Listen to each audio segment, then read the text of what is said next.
మహాత్మా గాంధీ జాతీయ గ్రామీణ ఉపాధి హామీ పథకాన్ని ఆ చట్టాన్ని నిర్వీర్యం చేయడానికి ఇప్పుడున్న బీజేపీ గవర్నమెంట్ ప్రయత్నం చేయడం జరుగుతుంది. ఎందుకంటే 2005లో గ్రామాల్లో వలసని తగ్గించడం కోసం ఆ రోజున్న కాంగ్రెస్ పార్టీ ఈ గ్రామీణ ఉపాధి హామీ పథకాన్ని మహాత్మా గాంధీ గ్రామీణ ఉపాధి హామీ పథకాన్ని ప్రవేశపెట్టడం జరిగింది.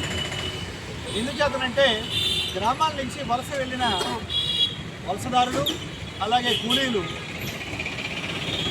పట్టణాల్లో ఉన్న పేమెంట్ల మీద ఆ రకంగా పార్కుల్లోని కూడా వాళ్ళు నివసిస్తూ అక్కడ ఉన్న ఎన్విరాన్మెంట్ని పాడు చేయడం జరుగుతుంది. కాబట్టి అది ఎవరికి శ్రేయస్కరంగా లేదు, వాళ్ళకి సదుపాయాలు మేము కలగజేయలేకపోతున్నామని చెప్పని మున్సిపాలిటీస్ కార్పొరేషన్లు కూడా టోటల్గా ఆ గవర్నమెంట్కి తెలియజేయడం జరిగింది.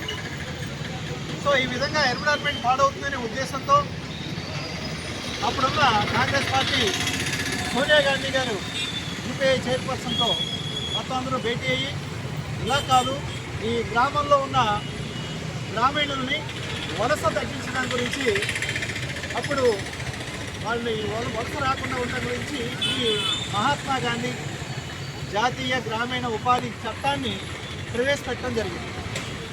సో ఈ చట్టం గురించి పూర్తిగా ఈ కోస్టలాంధ్ర ఎక్కడైతే ఉందో ఈ అన్ని చోట్ల కూడా నేను ఇన్ఛార్జిగా చేయడం జరిగింది. యూత్ కాంగ్రెస్ తరఫున అన్ని జిల్లాలు కూడా తిరిగి దీని గురించి ప్రత్యేకంగా తెలియజేయడం జరిగింది.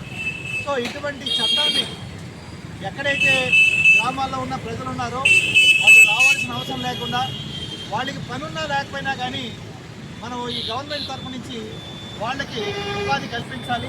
ప్లస్ దాంతోపాటుగానే వాళ్ళకి వేజ్ కూడా డబ్బులు ఇచ్చి తీరాలి.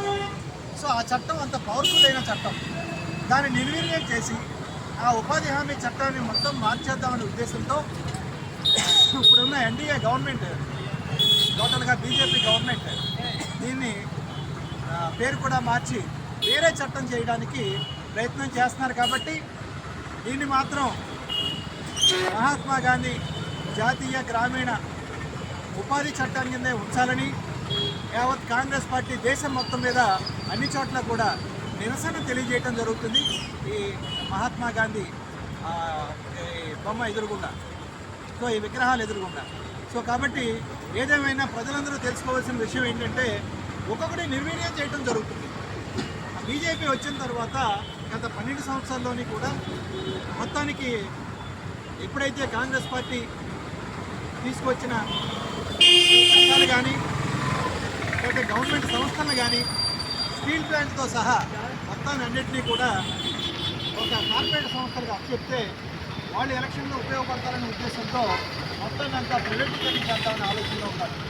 ఇది కనుక మార్చుకోకపోతే ఈ దేశంలోని అది ఈ రాష్ట్రంలో ఉన్న ప్రజలకు కానీ లేదంటే కనుక ఈ యువతకు కానీ పూర్తిగా ఉపాధి అనేది లేకుండా పోతుందని, ఏదేమైనప్పటికీ ఈ ఉపాధి హామీ చట్టాలని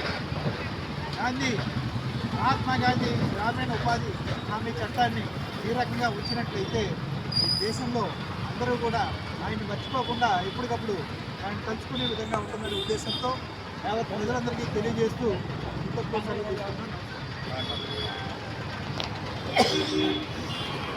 ప్రభుత్వం ఆనాడు నెహ్రూ గారు మహాత్మా గాంధీ తీసుకొచ్చిన సంస్కరణల్ని అమ్ముకోవడమే పనిగా పెట్టుకుంది. ఈ 12 ఏళ్లలో వాళ్ళు చేసిన పని ఏంటంటే ప్రభుత్వ సంస్థలనే అమ్ముకోవడం, దాచుకోవడం, దోచుకోవడం పని మీద ఉంది. ఇవాళ మన జాతిపిత మహాత్మా గాంధీ పేరును కూడా ఒక పథకానికి పెట్టి ఒక నిరుపేదలకి 100 రోజులు పని కల్పించి గ్రామీణాల్లో కార్యక్రమం చేపట్టే పథకానికి కూడా మహాత్మా గాంధీ పేరును తొలగేస్తుంది. అలాగే మన అంబేద్కర్ రాసిన రాజ్యాంగాన్ని కూడా మారుస్తానని చెప్పేసి అమిత్ షా, మోడీ గారు పార్లమెంట్తో సహా శపథం చేస్తున్నారు. మా కాంగ్రెస్ పార్టీ 147 ఏళ్ల చరిత్ర ఉన్న కాంగ్రెస్ పార్టీ, ఈ కాంగ్రెస్ పార్టీ బతుకున్నంతకాలం మహాత్మా గాంధీని, అంబేద్కర్ రాజ్యాంగాన్ని ఈ కాంగ్రెస్ పార్టీ కాపాడుకుంటుంది. కాంగ్రెస్ పార్టీ నాయకులు సైనికుల్లా పనిచేస్తారని చెప్పేసి ఈ సభాముఖంగా తెలియజేసుకుంటూ జై కాంగ్రెస్, జై జై కాంగ్రెస్. జోహార్ మహాత్మా గాంధీ, జోహార్ మహాత్మా గాంధీ. కాపాడుకుందాం మహాత్మా గాంధీ పథకాన్ని, కాపాడుకుందాం మహాత్మా గాంధీ గ్రామీణోపాధి హామీ పథకాన్ని, కాపాడుకుందాం మహాత్మా గాంధీ గ్రామీణోపాధి హామీ పథకాన్ని, కాపాడుకుందాం మహాత్మా గాంధీ గ్రామీణోపాధి హామీ పథకాన్ని.